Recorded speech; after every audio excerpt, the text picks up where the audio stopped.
ദേവികയുടെ അച്ഛൻ മാധവനങ്കിൾ ഇന്നു മുതൽ ജോലിക്ക് വരില്ലേ? അച്ഛൻ വരില്ല മീര. അതെന്താ? ഒന്നുമില്ല, അച്ഛന് പ്രായമായില്ലേ. ഇനിയും ജോലിക്ക് പോവാന്ന് വെച്ചാ അത് അച്ഛന് ബുദ്ധിമുട്ടാ. എന്റെ മുഖത്ത് നോക്കി പറ.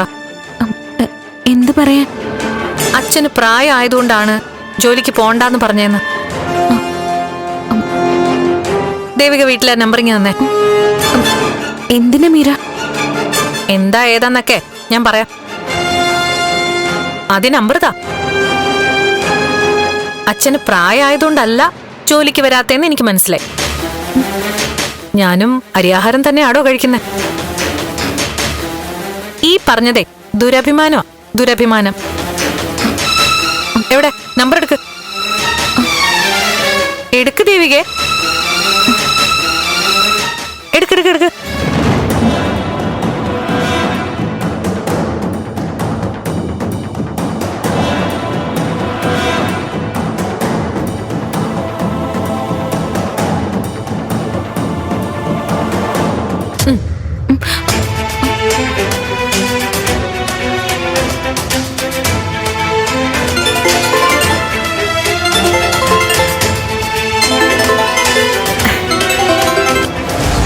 ഹലോ ദേവിയേച്ചി.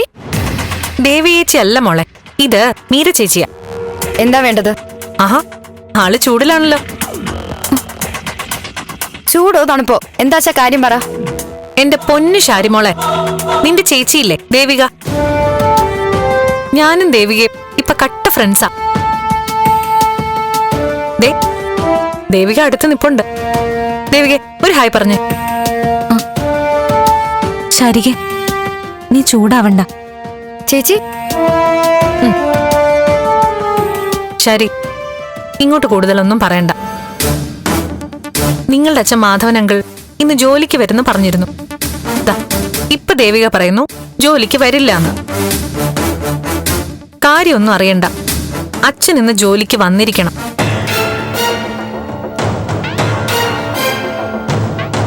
അല്ല, അത് ഞാൻ കുറച്ചു ദിവസമായി പലരോടും ആവർത്തിച്ച ഒരു വാചകം പറയാം.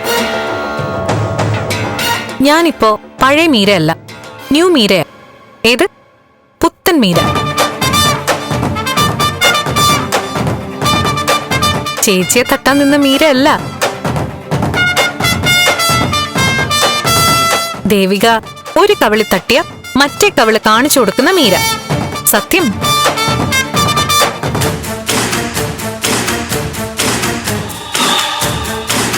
അങ്കിളിന് ഇവിടെ ഒരു ബുദ്ധിമുട്ടും വരില്ല. ഞാൻ ശ്രദ്ധിച്ചോളാം. അങ്കിളിനെ ഇങ്ങോട്ട് അയച്ചേ പറ്റൂ, അല്ലെങ്കിലേ ഞാൻ അങ്ങോട്ട് വരും.